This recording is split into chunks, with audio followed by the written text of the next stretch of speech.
Hey guys, this side विशाल राहल और आज हम फिजिकल केमिस्ट्री का सॉलिड स्टेट चैप्टर शुरू करने वाले हैं। ठीक है, तो चलिए देखते हैं क्या क्या पढ़ने वाले हैं हम इस चैप्टर में। इस चैप्टर में हम लोग पढ़ेंगे पहले टाइप्स ऑफ सॉलिड्स, यानी कि सॉलिड्स जो हैं कितने टाइप से होंगे। ठीक है, based on the classification of their types of bonding, उस तरीके से अपन लोग डिफाइन करेंगे और क्या कहते हैं उनके पैटर्न के हिसाब से अपन लोग उनको डिफाइन करने वाले हैं। उसके बाद हम लोग पढ़ेंगे क्रिस्टल लैटिस। क्रिस्टल लैटिस मतलब कि जो अरेंजमेंट होने के बाद, एटम्स का अरेंजमेंट होने के बाद जो सॉलिड्स बनेगा उसकी शेप कैसी होगी, वो लैटिस कैसा बनाने वाला है, वो अपन लोग इसमें पढ़ने वाले हैं। इसके बाद अपन लोग इसमें पढ़ेंगे पैकेजिंग एफिशिएंसी या पैकेजिंग फ्रैक्शन, यानी कि इन लैटिस के अंदर जो यूनिट सेल होंगी उसमें एटम्स जो प्रेजेंट हैं वो कितना स्पेस ऑक्यूपाई कर रहे हैं या फिर कितना स्पेस उसमें जो है अनऑक्यूपाइड रह गया है, उसके बारे में अपन लोग जो है स्टडी करेंगे पैकेजिंग फ्रैक्शन में।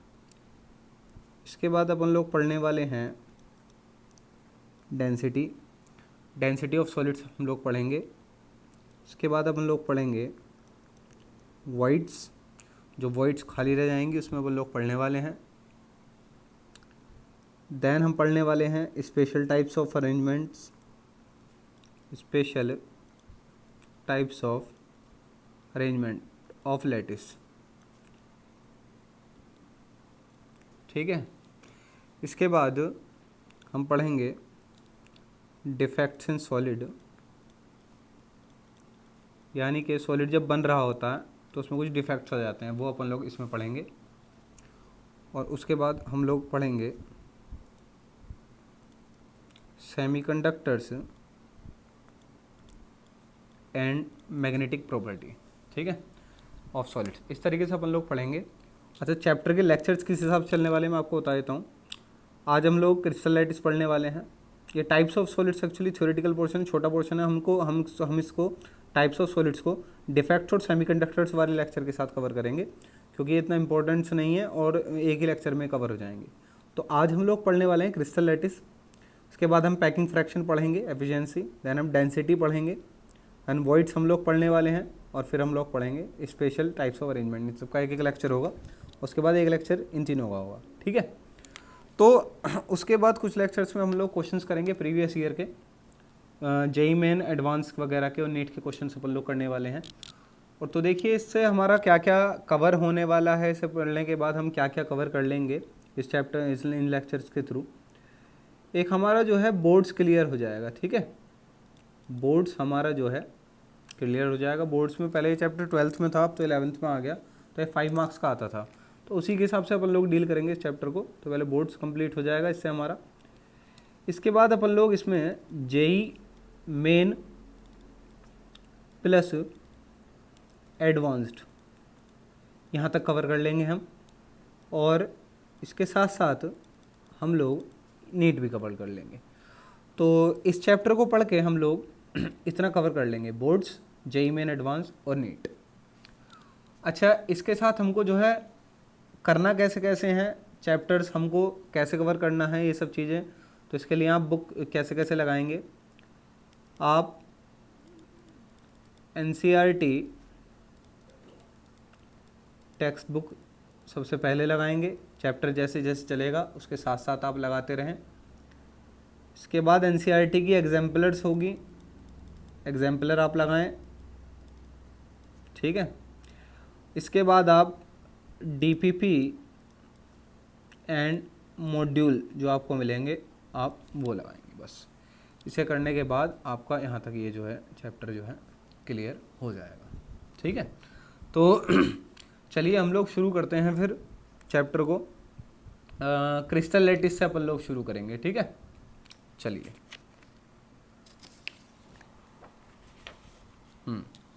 तो देखिए क्रिस्टल लैटिस क्या होता है। क्रिस्टल लैटिस होता है कि इट इज़ द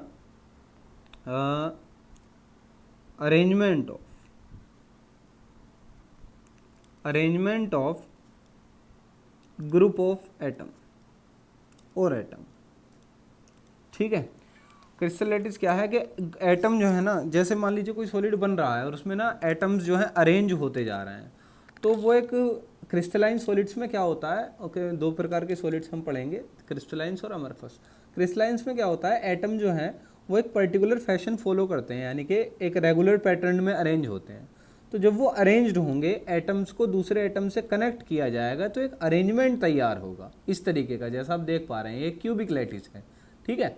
तो एक अरेंजमेंट तैयार होगा जिसको अपन लोग लैटिस कहेंगे, ठीक है, उसको अपन लोग क्रिस्टल लैटिस कहेंगे। तो जो उसकी स्मॉलेस्ट यूनिट होगी, जैसा आप इसमें देख पा रहे हैं, एक इसकी स्मॉलेस्ट यूनिट होगी, ऐसी स्मॉलेस्ट यूनिट मिलके एक लार्ज यूनिट बनाएंगी, ठीक है। इस लार्ज यूनिट को अपन लोग क्रिस्टल लैटिस या फिर इसको अपन लोग ब्रेविस लैटिस कहेंगे, ठीक है। ब्रेविस एक फ्रेंच मैथमेटिशियन है जिनका नाम ब्रेविस था, इनके ऑनर में रखा गया। इसको अपन लोग ब्रेविस लैटिस कहेंगे या क्रिस्टल लैटिस कहेंगे। ये जो इसकी स्मॉलेस्ट यूनिट है, इसको अपन लोग कहने वाले हैं यूनिट सेल, ठीक है, ये हमारा यूनिट सेल होगा। और ये जो एटम आप देख पा रहे हैं, इनको अपन लोग लैटिस पॉइंट या फिर लैटिस साइट कहेंगे, ठीक है, लैटिस साइट। अब एटम जो है इस तरीके से अरेंज हुए हैं, जरूरी नहीं है एटम्स जो है इसी तरीके से अरेंज हुए जैसे इसमें दिखाया गया हुआ है। एटम्स यहाँ पे भी आ सकता है, एटम्स कहीं और भी आ सकता है, कहीं भी एटम्स आ सकता है। तो एटम अगर अलग अलग जगह आए और मतलब मान लीजिए डिफरेंट प्रकार के जो शेप्स हमें मिलें, तो ऐसे कई प्रकार के क्रिस्टल लैटिस बन सकते हैं। तो चलिए हम देखते हैं कितने प्रकार के क्रिस्टल लैटिस जो हैं वो बन सकते हैं। तो देखिए यहाँ पर एक डिफरेंट टाइप्स के जो हैं क्रिस्टल लैटिस बने हुए हैं, जैसे कि क्यूबिक है, टेट्रागोनल है, ऑर्थोरोम्बिक है, मोनोक्लिनिक है, हेक्सागोनल है, रोम्बोहेड्रल, ट्राइक्लिनिक है। तो based on the arrangement of atoms crystal lattice कई प्रकार से बन सकते हैं। अब देखिए मुद्दा क्या है कि इससे डायरेक्टली क्वेश्चन भी आ सकता है, कि जैसे कि जेईई मेन वालों ने पिछले साल ही पूछा था कि बताइए साहब मोनोक्लिनिक में शायद एज लेंथ पूछी थी या एंगल्स पूछे थे, अल्फा बीटा गामा में बताइए क्या रिलेशन है। तो अब डाटा याद कर पाना बड़ा कठिन है। चलिए क्यूबिक का तो आपको याद रहेगा कि A B C edge length बराबर हो गई, अल्फा बीटा गामा 90 डिग्री के हो गए।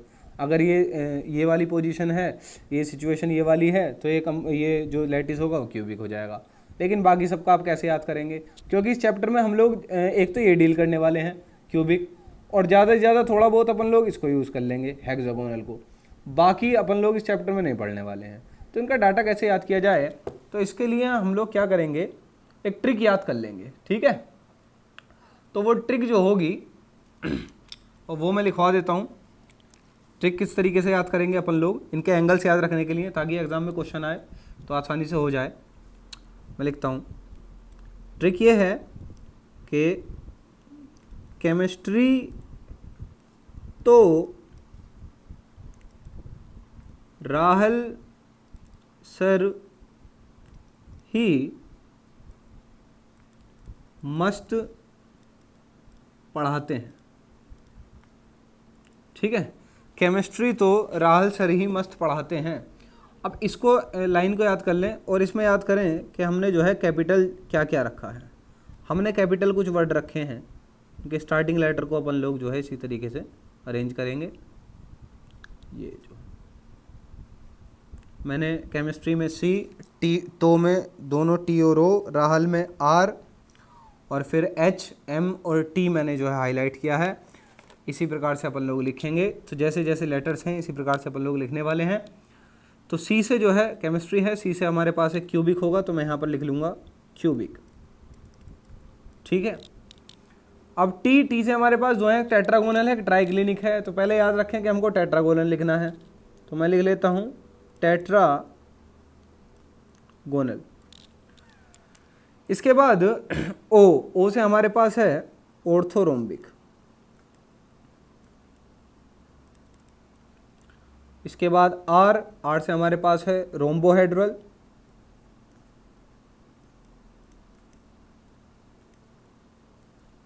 देन एच से आपका आ जाएगा हेक्सागोनल,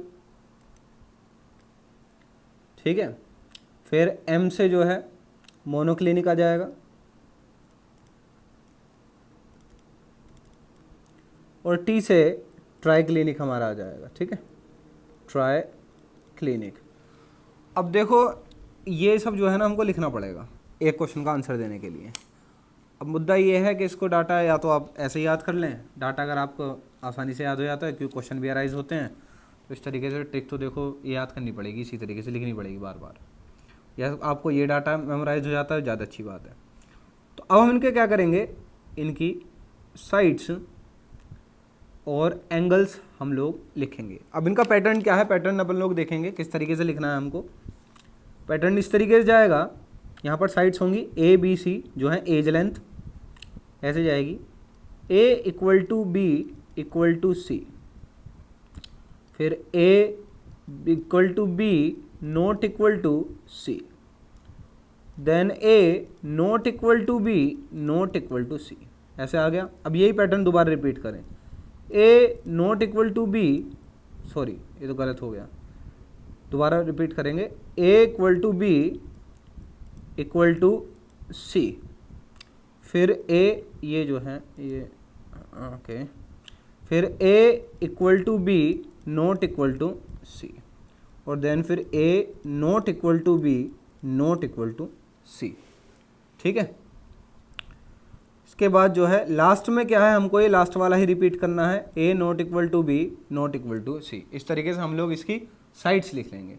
अब बात आई एंगल की, तो एंगल अपन लोग इस तरीके से लिखेंगे शुरू से, alpha equal to beta is equal to gamma is equal to 90 degree. ये हम 3 बार लिखेंगे, alpha is equal to beta is equal to gamma 90 degree, alpha is equal to beta is equal to gamma 90 degree. ये 3 बार हमने लिख लिया। उसके बाद alpha is equal to beta is equal to gamma not equal to 90 degree. उसके बाद alpha is equal to beta ये 90 डिग्री के और गामा 120 डिग्री का। इसके बाद अल्फ़ा और गामा आपके 120 डिग्री के हो जाएंगे और अल्फ़ा गामा 90 के हो जाएंगे और बीटा आपका जो है वो 120 डिग्री का हो जाएगा। ठीक है, उसके बाद आपका जो है alpha not equal to beta not equal to gamma not equal to 90 degree, ये अपन लोग लिखेंगे। तो इस तरीके से डाटा जो है हमको मेमोराइज़ करना है और तभी हम इसका जो है आंसर दे पाएंगे। तो चलिए अब नेक्स्ट की तरफ चलते हैं। ये हमने पढ़ा क्रिस्टल लैटिस। क्रिस्टल लैटिस क्या होता है, क्रिस्टल लैटिस कितने प्रकार के होते हैं और सबके बीच में रिलेशन जो है अपन लोग कैसे याद कर सकते हैं, ये अपन लोगों ने देखा। चलिए नेक्स्ट चलते हैं। अब अपन लोग पढ़ने वाले हैं कि क्रिस्टल लैटिस जो है जैसे क्यूबिक लैटिस है, उसमें जो अरेंजमेंट ऑफ एटम्स है, एटम्स का जो अरेंजमेंट है वो कितने प्रकार से इनको डिफरेंशिएट करता है और कितने टाइप्स के ये लैटिस हमारे पास क्यूबिक लैटिस आएंगे।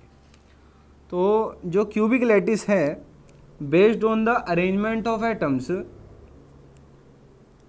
Based on the arrangement of atoms in unit cell, cubic lattice are of 4 types. The first is primitive, or we can say that simple cubic.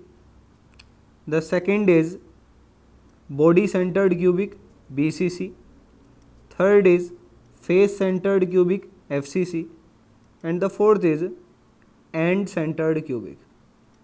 ठीक है भाई, तो ये 4 प्रकार से हमको जो है क्यूबिक लैटिस देखने को। तो क्यूबिक लैटिस पढ़ रहे हैं अभी हम, बाकी सबको तो पढ़ना नहीं है, कुछ हेक्सागोनल पढ़ लेंगे और हम लोग पढ़ने वाले हैं क्यूबिक लैटिस। तो एक तरीके से अपन लोग सब चीज़ पढ़ेंगे क्यूबिक लैटिस को आधार मान के।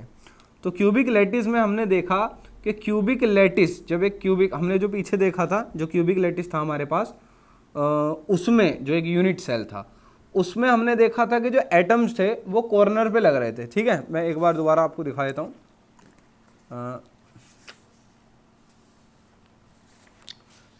जैसे कि ये है, ये जो क्यूबिक लैटिस है ना, इसमें जो यूनिट सेल में देखिए ये जो एटम्स है ना केवल कॉर्नर पे लग रहे हैं। ठीक है, कॉर्नर पे। तो अब ये कॉर्नर पे जरूरी तो नहीं है कॉर्नर पे ही लगे रहें, कहीं और भी लग सकते हैं। तो डिपेंड करता है कि उनका अरेंजमेंट कहाँ है एटम्स का। अरेंजमेंट के हिसाब से यहाँ पर हमको जो है 4 क्यूबिक लैटिस 4 तरीके के देखने को मिलेंगे। तो चलिए पहला देखते हैं प्रिमिटिव और सिंपल क्यूबिक। ठीक है, प्रिमिटिव और सिंपल क्यूबिक जो हम देखेंगे उसमें क्या है, प्रिमिटिव में क्या लिखते हैं, प्रिमिटिव को अपन लोग ऐसे डिफाइन कर सकते हैं कि in primitive simple cubic unit cell atoms are located at the corners of unit cell. ठीक है, एटम जो है वो केवल कॉर्नर्स पे लोकेटेड है। अब देख लीजिए ये मैंने क्या काम किया है कि यूनिट सेल मैंने बाहर निकाल लिया है क्रिस्टल लैटिस से। तो अब आप देख पा रहे हैं कि जो एटम्स हैं वो केवल कॉर्नर्स पे लोकेटेड हैं। ठीक है भाई, इस तरीके से। अब ये एटम ऐसा है, मैं एक चीज़ क्लियर करूँगा यहाँ पे कि आप ये ना समझें कि एटम जो है ना इतनी दूर दूर हैं ये, क्योंकि ये तो इमेजिनरी है। ये जो हमने माना हुआ है ना क्रिस्टल लैटिस, ये एक इमेजिनरी है। हमने दो एटम्स को कनेक्ट किया है, कनेक्ट करने के बाद एक शेप आई है, तो शेप हम इमेजिन करते हैं। ठीक है, शेप वो बना भले से रहे हैं, लेकिन वो शेप जो है ना इमेजिनरी है, जो यहाँ पे आपको दिखाई जा रही है, क्योंकि कोई ऐसी फोर्स नहीं है जो इन दोनों एटम्स को दूर रखेगी। ये एटम जो है, क्योंकि सॉलिड है भाई, एटम पास होने चाहिए, तो एटम जो है वो पास ही रहेंगे। तो मैं ये बड़ा एटम यहाँ बना देता हूँ, ये दोनों एक दूसरे से कनेक्टेड रहेंगे कोने वाले इस तरीके से। ठीक है ना, ऐसे। और फिर ये वाला एटम जो होगा वो इधर से भी कनेक्टेड होगा, इधर से इस वाले से भी। ऐसे अगर मैं बनाऊँ, जैसे यहाँ पे एक एटम बना दूँ, यहाँ बना दूँ, आपस में कनेक्टेड, और ये भी चारों आपस में कनेक्टेड रहेंगे, और चारों नीचे वाले चारों से कनेक्टेड रहेंगे। तो ऐसा होगा। ठीक है, याद रहे। अब क्या है कि जैसे कि atoms are located at the corners of unit cell only, हमें क्या है, हमारा जो कंडीशन है, क्वेश्चन ये है हमारा कि number of atoms in unit cell. Unit cell में हमें जो है नंबर ऑफ एटम्स निकालने हैं कि इस यूनिट सेल के अंदर कितने एटम्स हैं। अब देखिए 1 2 3 4 5 6 7 8 8 एटम्स हैं, पर 8 एटम्स इस यूनिट सेल के अंदर तो नहीं है। अब आप ये देखो, जब आपने एटम कॉर्नर पे लगाया तो उसका सेंटर कॉर्नर पे है। ठीक है, सेंटर, तो सारा एटम अंदर थोड़ी आ गया, एटम का कुछ पार्ट अंदर आया। ठीक है, और बाकी पार्ट बाहर रहा होगा। तो मुझे बताना है कि number of atoms in unit cell, unit cell के अंदर कितने एटम आए टोटल। अब देखो यार, ये थोड़ी सी समस्या है इसका जो है, इसके लिए आपको जो है बहुत तगड़ी इमेजिनेशन चाहिए। तो हम थोड़ा कोशिश करते हैं इमेजिन करने की। तो जैसे कि भाई मान लो ये क्यूब आप मान लो। ठीक है, इस क्यूब के पड़ोस में आप एक क्यूब रखो, यहाँ पे जहाँ ये मेरा पेन है। ठीक है, यहाँ पे आप रखो।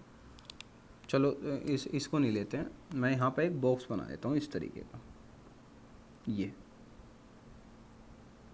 ठीक है, और मुद्दा ये है कि आप इसको यहाँ से देख रहे हैं, आप यहाँ पे खड़े हैं। ठीक है, छत पे इसकी, और टॉप व्यू आपको दिख रहा है, टॉप व्यू। ठीक है, आप यहाँ से इसको देख रहे हैं। तो ठीक है, अब जो है कि एटम्स जो हैं, अब यहाँ पर आप खड़े हैं सपोज करिए। ठीक है, अब इसके पड़ोस में सपोज करो एक और कमरा भी होगा, मतलब यूनिट सेल है भाई, और भी यूनिट सेल होंगे, तो कमरा मान लीजिए आप। ठीक है, एक और रूम होगा इसके पड़ोस में, और एक रूम ऐसा होगा, या यूनिट सेल आप कह लें, या आप छत पर खड़े हैं तो रूम मान लें। अब आप ये वाले आइटम को इमेजिन करिए, ये वाला आइटम देखो, आइटम यहाँ भी लग रहे हैं, तो फिर इधर भी यूनिट सेल बनाने पड़ेंगे, वो तो सब जगह हैं। तो हम एक पॉइंट मान लेते हैं। ठीक है, आपका आइटम यहाँ रखा है, आपका रूम ये वाला है। ठीक है, आप खड़े हैं अभी छत पे, तो आप इस वाले आइटम को देख रहे हैं, ये वाला जो आइटम है। अब ये आइटम बताओ मुझे कितने रूम में शेयर है। तो 1 2 3 और 4, एक आपके में और 3 अलग में। एक तो आपके यूनिट सेल में है, ये वाला जो यूनिट सेल इसके अंदर आ रहा है, और 3 अलग में जा रहा है। अब केवल ये 3 नहीं है, अब आप सोचिए कि जिस छत पे आप खड़े हैं ना, उस छत पे भी आपने कमरे बना दिए, यानी कि आपने फर्स्ट फ्लोर जो है बना दिया बिल्डिंग का, एक और फ्लोर। तो यहाँ पर एक और कमरा आपने बनाया, एक और बनाया, एक और बनाया, एक और बनाया, तो 4 कमरे ऐसे और आपने बना दिए। तो अब ये जो कॉर्नर है, अब ये जो आपका कॉर्नर है वो 8 कमरों में 8 यूनिट सेल में जो है ये शेयर हो रहा है। अब आप इसको समझने के लिए आप जहाँ बैठे हैं आप एक कॉर्नर डिसाइड करिए अपने रूम का, एक कॉर्नर आप ले लीजिए टॉप वाला, ठीक है, एक टॉप वाला, छत वाला, रूफ वाला एक आप कॉर्नर ले लीजिए। उस कॉर्नर पे आप देखिए पहले उसको, उस कॉर्नर को। अब सोचिए कि उस कॉर्नर के पड़ोस में ऐसे 3 रूम और हैं, यानी कि जहाँ बैठे हैं उसके पड़ोस में एक रूम है, उसके यहाँ पे और इस तरीके से एक रूम है। उसके बाद आप सोचिए कि उसकी छत पे भी और ऐसे ही 4 रूम बने हुए हैं। अब आप मुझे ये बताइए कि वो जो कॉर्नर है, वो जो कॉर्नर है जो आप देख रहे हैं, वो टोटल कितने रूम में शेयर है? तो आंसर आएगा बेटा 8। 8 से ज़्यादा वो किसी भी यूनिट सेल में या रूम में शेयर नहीं हो सकता। वो कॉर्नर केवल 8 रूम में शेयर हो सकता है, 4 रूम जो आपके फ्लोर पर हैं और 4 आपके ऊपर वाले फ्लोर पर जो हैं। तो इसी प्रकार से यूनिट सेल में कि जो एक कॉर्नर पे एटम है वो 8 यूनिट सेल में शेयर हो रहा है, तो हमारे हिस्से में उसका 1/8 पार्ट आएगा। तो मैं इसमें लिखूंगा 1/8 एटम फ्रॉम 1 कॉर्नर, ठीक है। और कितने कॉर्नर है मेरे पास? 8, सभी के साथ इसी तरीके से हो रहा होगा, इनटू 8 कॉर्नर। तो कितना आया नंबर ऑफ एटम टोटल? 1/8 यहाँ से आया, 1/8 यहाँ से, 1/8 यहाँ से, 1/8 यहाँ से, इस तरीके से 1/8 आया सब जगह से। तो मेरे पास टोटल एटम जो आ गया वो आ गया 1 एटम। अब देखो याद रखना है ये कि प्रिमिटिव यूनिट सेल में नंबर ऑफ एटम जो होते हैं सिंपल क्यूबिक में, ठीक है, वो नंबर ऑफ एटम होते हैं 1। तो बेटा देखो ऐसा है, सीधा जो है क्वेश्चन तो नहीं आएगा खैर, पर सिंपल क्यूबिक जो है ना, जब आप सिंपल क्यूबिक कहीं लिखा देखो या फिर आपसे वो कहेंगे सिंपल क्यूबिक है, तो उसमें ये डाटा छुपा होगा, आपको ये एक्सट्रैक्ट करना पड़ेगा। सिंपल क्यूबिक माने 1 एटम, और आपका आंसर जो है ना तभी सॉल्व हो पाएगा, ठीक है। तो हम याद रखेंगे, ठीक है। अब इस तरीके से अपन लोग देखते हैं। अब नेक्स्ट पे आते हैं, बॉडी सेंटर्ड क्यूबिक, BCC जिसको अपन लोग कहते हैं। तो प्रिमिटिव में हमने देखा कि नंबर एटम्स जो हैं लोकेटेड थे, हम 4 पढ़ रहे हैं। एक प्रिमिटिव है सिंपल क्यूबिक, एक BCC, FCC और एंड सेंटर्ड। तो अपन लोग अब पढ़ रहे हैं BCC। तो देखो यार BCC में क्या है, बॉडी सेंटर्ड क्यूबिक में ये अपन लोग जरूर लिखें, atoms are located at corners and centre of unit cell, ठीक है भाई। एटम्स कहाँ कहाँ लोकेटेड हैं? देखो एक तो कॉर्नर पे, ठीक है, और सेंटर पे। तो ऐसा केस जब अराइज हो, या सॉलिड मान लो बना और एटम्स ऐसी ऐसी जगह आकर लग गए, तो ऐसा केस जब बनेगा तो उसको अपन लोग कहेंगे बेटा BCC, बॉडी सेंटर्ड क्यूबिक, ठीक है। तो अब इसमें अपन लोग का काम यही है, अब दोबारा से फिर से अपन लोग वही काम करेंगे। नंबर ऑफ एटम्स काउंट अपन लोग करने वाले हैं, number of atoms in unit cell, ठीक है। तो देखो कॉर्नर वाला तो वही सीन है, कॉर्नर तो वैसे ही है बिल्कुल, 1/8 atom from 1 corner into 8 corner, ठीक है। देखो यार ऐसा है कि कॉर्नर का अगर आपको समझ में नहीं आया होगा ना, तो आप जो है इसके पहले तगड़े तरीके से इमेजिन कर लो, क्योंकि अगर ये इमेजिन नहीं कर पाए ना आप, चैप्टर बड़ा मुश्किल हो जाएगा। और अगर आपने कर लिया इमेजिन, तो मैं आपको बता रहा हूँ बहुत ही बेहतरीन चैप्टर है, मतलब इतना इंटरेस्टिंग चैप्टर है कि आपको बहुत मज़ा आने वाला है फिर इस चैप्टर में। लेकिन आपकी इमेजिनेशन पावर बहुत तगड़ी होनी चाहिए। जैसे मैंने अभी आपको इमेजिन कराया, आपको इसी तरीके से इमेजिन करना है, ठीक है। तो देखो कॉर्नर, और हाँ अगर इमेजिन आप नहीं कर पा रहे हो ना, तो पहले आप इमेजिन कर लो ढंग से बैठ के, उसके बाद BCC पे आना, पहले सिंपल क्यूबिक को ढंग से पढ़ लो आप। तो देखो बेटा कॉर्नर का, चलो फिर आगे चलते हैं। कॉर्नर का क्या है? कॉर्नर का तो ऐसा है कि फिर वही कॉर्नर से 1/8 ही आ रहा है, 8 कॉर्नर से। अब आप सेंटर की बात बताइए, सेंटर कितने यूनिट सेल में शेयर हो रहा होगा? आप अपने कमरे के बीच में बिल्कुल सेंटर पर आ जाइए और आप मुझे बताइए आप कितने कमरों में शेयर हो रहे हैं? किसी में भी नहीं। अगर सेंटर में है तो किसी भी यूनिट सेल में शेयर नहीं होंगे आप। तो अगर किसी में भी नहीं होंगे तो पूरा का पूरा जो एटम होगा वो यूनिट सेल में आएगा, ठीक है। तो ये पूरा किसी में भी शेयर नहीं है, 1 एटम पूरा का पूरा सेंटर में है, तो हम लिखेंगे 1 एटम फ्रॉम सेंटर। सेंटर वाला कहीं भी शेयर नहीं है, ठीक है। तो कितने हो गए, 1 एटम तो कॉर्नर से आ गया, ठीक है, और प्लस 1 एटम सेंटर से आ गया, तो हमारे पास कितने हो गए बेटा, 2 एटम, ठीक है। तो ये हमारे पास 2 एटम हो जाएंगे BCC में। तो हम BCC में याद रखेंगे कि भैया BCC में नंबर ऑफ एटम्स होते हैं 2, ये हमको जो है याद रखना है। हमको क्या क्या चीज़ याद रखनी है, BCC का नाम सुनते ही हमारे दिमाग में क्या आ जाना चाहिए, बॉडी सेंटर्ड क्यूबिक का एक तो position, location of the atoms, ये हमें जरूर याद आ जानी चाहिए। BCC का मतलब है एक तो कॉर्नर पर और एक सेंटर पर, और उसके बाद हमें याद होने चाहिए 2 एटम्स। ये बार बार हम ना निकालें, एक ही बार में समझ लें, 2 एटम्स हो जाएंगे, ठीक है। तो चलिए अब अपन लोग चलते हैं नेक्स्ट पे, यानी कि हम लोग पढ़ने वाले हैं, हमने क्या क्या पढ़ लिया, एक तो प्रिमिटिव पढ़ लिया हमने, सिंपल क्यूबिक पढ़ लिया, BCC हमने पढ़ लिया, अब हम लोग पढ़ेंगे FCC, ठीक है।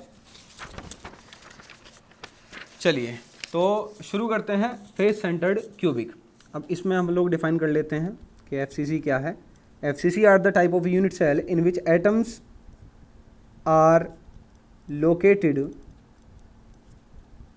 Eight corners and face of unit cell, यानी कि each face, ठीक है। तो देखो दिखाया भी हुआ है यहाँ पे, देख लो आप, ठीक है ना। एक तो कॉर्नर पे बिल्कुल वैसे ही, और फेस पे। अब फेस देख लो, 1 मिनट, फेस में आपको बताता हूँ फेस क्या होती है। देखो फेस होती है ये छत, दीवारें आपके घर की, आपकी ज़मीन, ठीक है। आप जिस रूम में बैठे हो उसका जो फ्लोर है वो, उसकी जो रूफ़ है वो, और 4 दीवारें जो हैं, ये फेस हैं 6 आपके पास।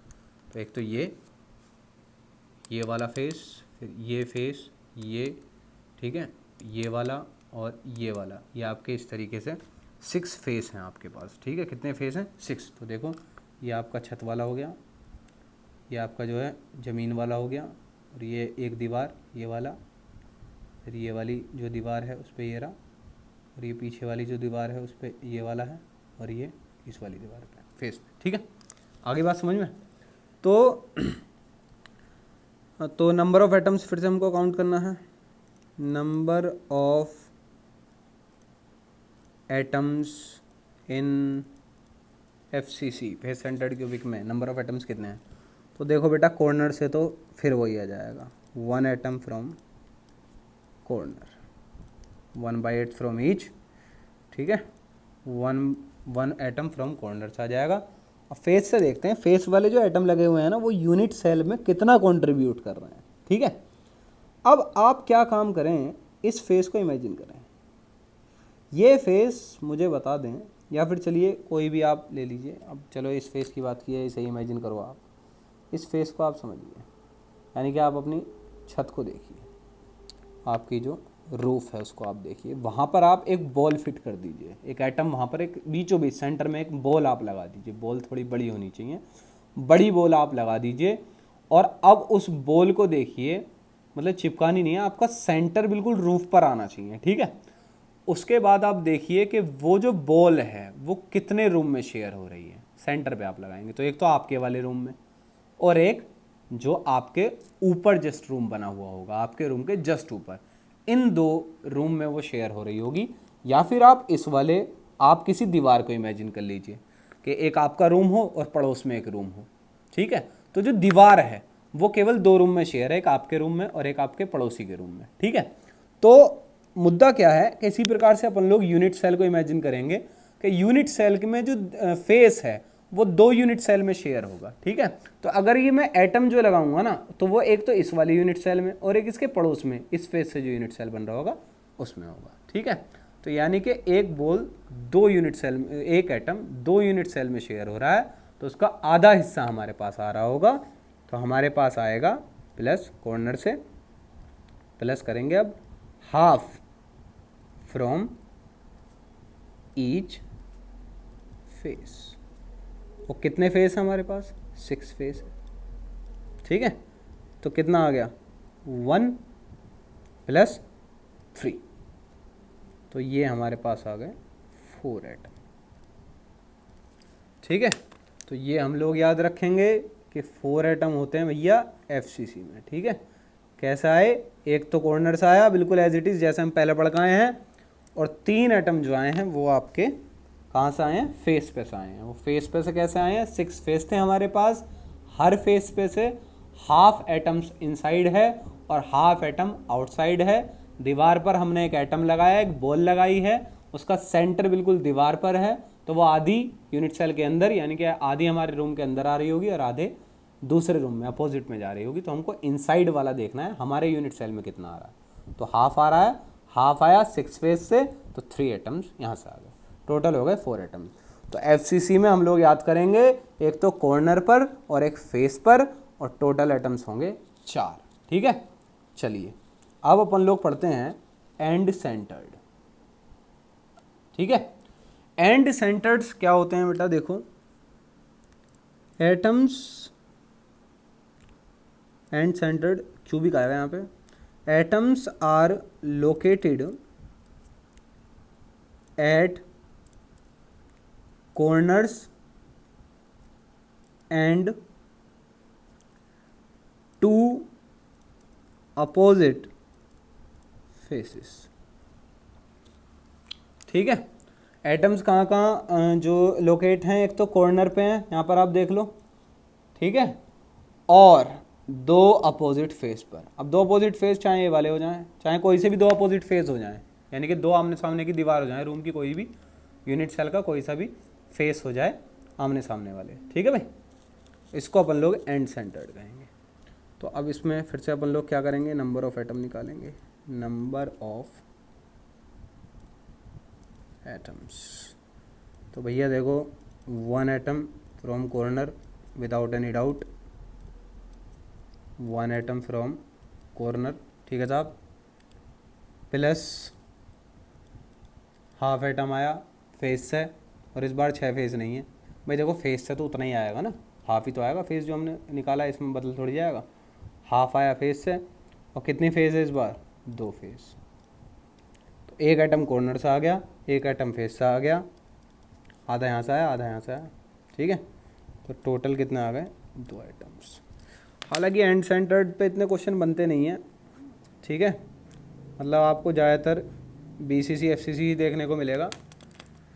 सिंपल क्यूबिक पर भी कभी कभी बन जाते हैं, पर बीसीसी एफसीसी ये डाटा आप याद रखें। मैं फिर से रिपीट करूँगा क्या डाटा आपको याद रखना है। जैसे कि मान लीजिए किसी ने एफसीसी या बीसीसी आपसे कहा, तो आपको लोकेशन एटम्स की कहाँ कहाँ है, कितना पार्ट अंदर आ रहा है और कितने एटम हैं, ये आपको याद रखना है। ठीक है, इसी प्रकार से जो क्वेश्चन इस पे से बन सकते हैं वो अपन लोग देख लेते हैं, क्वेश्चन इस पे कैसे बन सकते हैं। अब देखो जैसे क्वेश्चन इस पे बना कि इन ए क्यूबिक लैटिस, एक क्यूबिक लैटिस है, ठीक है भाई, A atom is present at the corner and B atom is presented at face of the unit cell, calculate the molecular formula. बहुत बढ़िया। तो देखो ए एटम जो है ना वो कहाँ पर है, कॉर्नर पे है, ठीक है। तो हम लोग क्या करते हैं, यूनिट सेल बना लेते हैं। देखो इसकी हाँ आपको प्रैक्टिस होनी चाहिए थोड़ी सी, बहुत प्रॉब्लम आएगी शुरू शुरू में बनाने में, ठीक है भाई। तो ए एटम तो हमारे पास जो हैं ये आ गए, और जो है बी एटम हमारे पास ये 4 दीवारों पर, और ये पीछे वाली पर, और ये इधर फेस पर हैं, ठीक है। तो मुझे एक बार बता दीजिए, हालांकि हम पढ़ कहाँ हैं अभी अभी, ए एटम हैं कितने, अगर कॉर्नर पर हैं तो कॉर्नर से कितने एटम होते हैं, 8 एटम है यहाँ तो, लेकिन हम तो यूनिट सेल की बात कर रहे हैं, यूनिट सेल का फॉर्मूला बताना है। तो कॉर्नर से कितने एटम आते हैं बेटा, 1। तो जो ए एटम है, ए एटम जो है वो कितना है, 1, ठीक है। कॉर्नर वाला, कॉर्नर से 1 एटम आता, अगर सभी कॉर्नर पे है तब आएगा 1, ठीक है। अगर कहीं से गायब हो गया तो 1 नहीं आएगा, फिर आपको कैलकुलेट करना पड़ेगा। और बी एटम कहाँ है, फेस पर। तो बी एटम जो है कितने हो गए, बी एटम भाई साहब फेस से कितने आते हैं, सभी फेस में तो 3 आएंगे, 3 फ्रॉम फेसेस। फॉर्मूला क्या हो गया, A1 और B3 एटम, फॉर्मूला हो गया AB3, ठीक है। इस तरीके से हम लोग कैलकुलेट करेंगे, फॉर्मूला पूछ लेते हैं, ऐसे क्वेश्चन बन जाते हैं, ठीक है। तो एक क्वेश्चन हमने ऐसा देखा, एक और क्वेश्चन इस तरीके का अपन लोग देख लेते हैं, ठीक है। हाँ, एक क्वेश्चन और देखते हैं इस तरीके का ही, सेम बिल्कुल ऐसा ही है, जिससे तो देखो, in a cubic lattice A atom is present at the corner, तो मैं लिख लेता हूँ ए जो है वो कॉर्नर पर है, B atom is presented at the face, B जो है वो फेस पर है, और C atom is presented at each edge of unit cell. ओहो, तो भाई देखो एज मैंने आपको भी पढ़ाया नहीं है, पर यहाँ से मैं क्लियर कर दूंगा, ठीक है, क्योंकि मैंने क्वेश्चन इसीलिए लिखा है। चलो, if the atom of two opposite face is withdrawn, यानी कि दो अपोजिट फेस से एटम निकाल लिए गए हैं, तो कैलकुलेट द मॉलिक्यूलर फॉर्मूला। बहुत बढ़िया भाई, तो देखो भैया पहले लिख लो, कॉर्नर 8 ही हैं, लेकिन फेस जो है ना 4 रह गए हैं, और एज होती है हमारे पास भैया 12। तो एज का कंसेप्ट देख लो, एज में बता देता हूँ कहाँ है, हालांकि पता होंगे आपको, ये जो है ना, ये जो है, ये इसको एज कहते हैं हम। यहाँ पे बना देता हूँ मैं एक बार फिर से।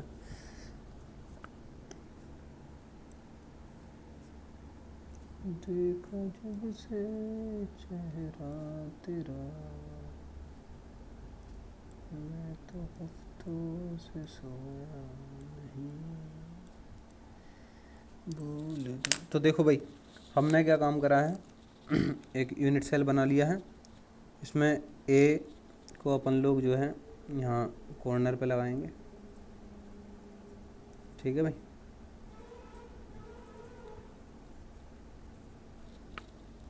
ठीक साहब, इसके बाद जो है बी जो है, बी अपन लोग जो है यहाँ फेस पर लगाएंगे। तो देखो 4 फेस पर है, तो ध्यान रहे हम यहाँ पर लगा देते हैं, इन दोनों दीवार पर लगाते हैं, जो पीछे वाली ये दीवार है, और यहाँ पर हम लगाते नहीं हैं, ठीक है, क्योंकि दो अपोजिट साइड से एटम जो है ना विदड्रॉन कर लिए इन्होंने। अब बात आई एज की, तो ये देखो बेटा, दो एटम को जो कनेक्ट कर रही है ना, ये है एज। अब देखो एज है 12, देखो गिन लो मेरे साथ, 1 2 3 4 5 6 7 8, ठीक है। अब ये 4 ये वाली आपकी, 9 10 11 12, ठीक है ना, तो ये हो गई आपकी 12। अब देखो हमें ये पता है कि कॉर्नर से 1/8 आएगा, फेस से 1/2 आएगा। एज का कंसेप्ट आप और सीख लो, मैं एज आपको बता देता हूँ। अब देखो इमेजिन करना पड़ेगा फिर से। अब आप देखो जहाँ आप बैठे हो जिस रूम में, उस रूम की सामने वाली जो दीवार है ना आपकी, बिल्कुल सामने वाली दीवार, उसकी एज देखो ऊपर वाली, यानी कि वो वाली दीवार और जो बीच वाली छत जो आपकी जुड़ रही है ना आपस में, वहाँ जो लाइन आ रही है, उस लाइन को आप देखो, उस एज को आप देखो, ठीक है। वो एज मुझे बता दो आप कितने रूम में शेयर हो रही है वो एज। तो देखो कितने रूम में शेयर हो रही होगी, मैं इमेजिन कराता हूँ, ध्यान से इमेजिन करें, उसको जो है ना आप देखते रहें, वो जो एज है आपकी, उस एज को आप देखते रहें। तो अब वो जो एज है देखो, एक तो आपके रूम की एज है, वो आपके रूम की तो ऊपर वाली एज है, और आपके जो ऊपर बैठा होगा, यानी कि आपके जो छत पे बैठा होगा, यानी कि एक और रूम है सपोज करिए आपके रूम के ऊपर, वहाँ जो बैठा होगा उसकी नीचे वाली एज है, वो उसके रूम में भी है। और ऐसे ही 2 कमरे अपने पड़ोस में बना दीजिए, जो आप दीवार सामने वाली देख रहे हैं उस साइड 2 रूम, एक आपका, एक आपके पड़ोसी, और एक जो आपके छत पे हैं उनके पड़ोसी। तो अब देखिए 4 रूम ऐसे हो गए, यानी कि वो जो एज है वो 4 रूम में शेयर है, ठीक है, बात समझ में आई। तो एज जो होती है ना, एज वो शेयर्ड इन 4 यूनिट सेल, ध्यान रहे, ठीक है ना, बात समझ में आई। चलो गुड। अब जो है अपन लोग देखते हैं, यहाँ आंसर अपन लोग लिखते हैं। ए एटम सपोज करिए अगर कॉर्नर से आया है, 8 कॉर्नर से, तो कितने एटम हुए होंगे, 1 एटम। बी जो आया है वो इस बार 4 फेस से आया है, तो हम लोग क्या करेंगे, हाफ फ्रॉम ईच फेस, ठीक है ना, हाँ, half from each face. Into, इस बार 6 नहीं है 4 फेज है, तो कितने एटम आए इस बार, 3 की जगह 2 एटम आए फेज से। ठीक है, इसके बाद अपन लोग क्या करेंगे, सी एटम देखते हैं।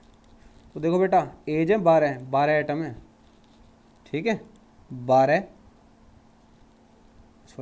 तो एज है, ऐसे नहीं लिखेंगे, 12 तो एज है हमारे पास, तो 12 एज हैं। ओके, तो 1/4 एटम, क्योंकि 4 यूनिट सेल में शेयर है तो हमारे हिस्से में 1/4 आ रहा होगा। 1/4 atom from each edge into 12 edge, क्योंकि सब जगह लगा हुआ है।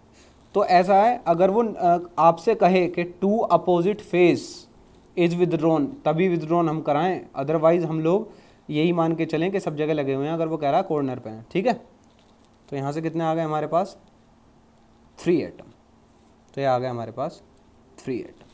तो फॉर्मूला कितना बन गया, A1 B2 C3, ये हमारे पास जो है फॉर्मूला आ जाएगा, ये इसका आंसर हुआ। ठीक है, तो अब जो है मैं कुछ एक छोटा सा डाटा आपको और लिख कर दे देता हूँ, थोड़ा सा याद रहे कि एटम्स कितने में शेयर होते हैं कॉर्नर से।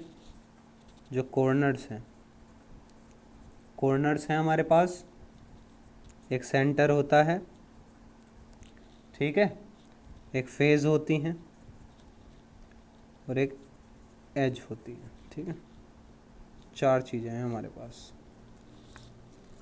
ठीक है भाई, कॉर्नर जो है ना वो शेयर्ड इन